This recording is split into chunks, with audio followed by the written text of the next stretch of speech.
ಹೇಳಿ, ನಿಮ್ ಪರಿಚಯ ಮಾಡ್ಕೊಳ್ಳಿ. ಒಂದು ಗಂಗೊಳ್ಳಿ ಊರು, ಹ್ಮ್. ಸೊರಬ ತಾಲೂಕು, ಹ್ಮ್. ಕೊಳಗೆ ಪೋಸ್ಟ್, ಹ್ಮ್. ಆನವಟ್ಟಿ ಹೋಬಳಿ, ಹಾ. ಶಿವಮೊಗ್ಗ ಡಿಸ್ಟಿಕ್. ಏನ್ ಮಾಡ್ತಾ ಇದೀರಿ ಇಲ್ಲಿ ಈಗ? ಇವಾಗ ನಾವು ಹೈನುಗಾರಿಕೆ ಮಾಡ್ತಾ ಇದೀವಿ.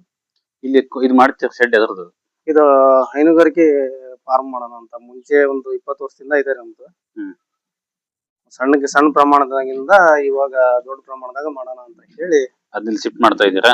ಈ ಕಡೆ ಆ ಕಡೆ ಇದೆ ರೀ, ಈ ಕಡೆ ಶಿಫ್ಟ್ ಮಾಡ್ತಾ ಇದೀವಿ. ಎಷ್ಟು ಹಸುಗಳಿಗೆ ಪ್ಲಾನಿಂಗ್ ಮಾಡಿದೀರಿ ಇದರಲ್ಲಿ? ಇವಾಗ ನಮ್ಮ 14 ಹಸು ಅದಾವ್ರಿ. ಹಾ. ಇವಾಗ ಇದು 14 ದೊಡ್ಡದಾಗ ಕಟ್ಬೋದು. ಆ ಕಡೆ ಮತ್ತ ಕರು ಬಿಚ್ಚ ಕಟ್ಟಾಕ್ ಮಾಡೇವಿ. ತೀರಾ ಹಳೆ ಹಾಕಿ ಮನ್ಯಾಗ ಇದ್ರೆ ಮತ್ತ ಹೆಚ್ಚಿಗೆ ಆದ್ರೆ ಒಂದ್ 20 ಹಸು ಸಾಗಾಣಿಕೆ ಮಾಡೋಣ ಅಂತ. ಈಗ 20 ಹಸುಗೆ ಇದು ಎಷ್ಟು ಚದರ ಅಡಿ ಇದೆ ಜಾಗ? ಇದು 12.5 ಚದರ ಇದೆ ಸರ್. 13 ಚದರ ಲೆಕ್ಕ ಇದೆ ಸರ್. 1769 ಇದೆ ಸರ್. 1769 1769 ಇದೆ ಸರ್. ಅದೇ ಸರ್, ಮತ್ತೆ ಮೇಲ್ಗಡೆ ಹುಲ್ಲಿಡಾಕ ಜಾಗ ಕಮ್ಮಿ ಆಗುತ್ತೆ ಅಂದ್ರೆ ಹುಲ್ಲಿಡಾಕ ವ್ಯವಸ್ಥೆ ಮಾಡೋಣ ಅಂತ ಹೇಳಿ ಮಾಡಿ ಹುಲ್ಲಾಕಕ್ ಮಾಡಿದ್ದೇವೆ. 18 ಅಡಿ ಇದೆ ಸರ್ ಹೈಟ್. ಇದು ಹೈಟ್ 18 ಅಡಿ ಮಾಡಿದ್ದೀರಾ? 18 ಅಡಿ ಇದೆ ಹೈಟ್ ಸರ್. ಹೀಟ್ ಆಗಬಾರ್ದು ಅಂತ ಹೇಳಿ ಒಂದ್ ಕಡೆಗೆ 7 ಅಡಿ ಮೆಸ್, ಒಂದ್ ಕಡೆ 6 ಅಡಿ. ಈಗ ಇಷ್ಟು ಚದರ ಮಾಡಿದಾರಲ್ಲ, ಇದು ಕಬ್ಬಣ ಎಷ್ಟು ಬೇಕು, ಸಿಮೆಂಟ್ ಎಷ್ಟು ಬೇಕು? ಚದರ ಎಷ್ಟು ಅಂದ್ರೆ ಇದು 12.5 ಚದರ ಐತಿ. 12.5 ಚದರ ಒಂದ್ 20 ಹಸು ಕಟ್ಟಬಹುದು. 20 ಹಸು ಕಟ್ಟಬಹುದು ಸರ್. ಇಷ್ಟು ಮಾಡೋದಕ್ಕೆ ಕಬ್ಬಣ ಎಷ್ಟು ಬೇಕಾಗುತ್ತೆ, ಸಿಮೆಂಟ್ ಎಷ್ಟು ಬೇಕಾಗುತ್ತೆ ಇದಕ್ಕೆ? ಇದಕ್ಕೆ ಕಬ್ಬಣ ಒಂದು 3.5-4 ಲಕ್ಷದ ಆಗುತ್ತೆ ಸರ್. ಹಾ.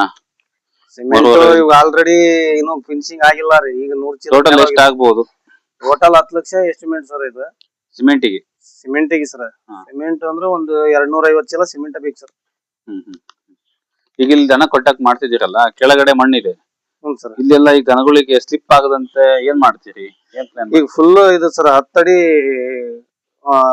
ಕಾಂಕ್ರೀಟ್ ಹಾಕ್ಬಿಟ್ಟು ಸರ್ 18 ರಿಂದ 20 ಮ್ಯಾಟ್ ಕುಂದ್ರದ್ ಸರ್. ಮ್ಯಾಟ್ ಹಾಕ್ತಿರಿ? 20 ಮ್ಯಾಟ್ ಹಾಕ್ಬೇಕು ಸರ್. ಆ ಕಡೆ 1.5 ಅಡಿ ಚಡಿ ಮಾಡ್ಬೇಕು ಸರ್. ಒಂದ್ ಹಾಕ್ಲಿಕ್ಕೆ ಒಂದ್ ಮ್ಯಾಟ್ 26 ಕಟ್ರೆ 20 ಮ್ಯಾಟ್ ಕಟ್ ಹಾಕ್ಬೇಕು. ಹ್ಞೂ ಸರ್. ಆಮೇಲೆ ಇದು ಕಟಂಜಿನ ಸರ್. ಅದ್ ಮುಂದ್ಗಡೆ ಓಡಾಡಕ್ ದಾರಿ ಸರ್. ಇದು ಈ ಕಡೆ ಸರ್. ಈಗ ಇದ್ರಲ್ಲಿ ಹ್ಞೂ ಸರ್, ಹಸುಗಳಿಗೆ ಕರುಗಳಿಗೆ ಒಂದೇ ಕಡೆಗೆ ಬೇರೆ ಬೇರೆ ವ್ಯವಸ್ಥೆ ಮಾಡ್ತೀರಾ? ಈ ಕಡೆಗೆ ಫುಲ್ ಇವಾಗ ಇರೋ ದೊಡ್ಡ ಹಸುಗಳು ಕಟ್ಟಲಿಕ್ಕೆ ಅಂತ ಸರ್. ಇಲ್ಲಿ ಹಸು 12 ಸರ್. ಇಲ್ಲಿಂದ ಅಲ್ಲಿಗೆ 12 ಜನ ಕುಂದಿರುತ್ತೆ ಸರ್. ಹಸುಗಳಿಗೆ. ಕರುಗಳಿಗೆ ಕರಿಗೆ ಮಾಡೋಣ ಅಂತ ಮಾಡಿ. ಕರಿಗೆ ಆ ಕಡೆ ಸರ್ ಬಾಚ್. ಈ ಕಡೆ ಕರುಗಳಿಗೆ ಸರ್. ಕರುಗೆ ಸಪರೇಟ್ ವ್ಯವಸ್ಥೆ ಮಾಡಿದ್ದೀವಿ. ಕರಿಗೆ ಸಪರೇಟ್ ಮಾಡಿದೇವ್ ಸರ್.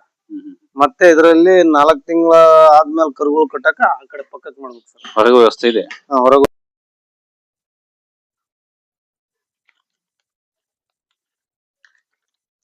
ಇದು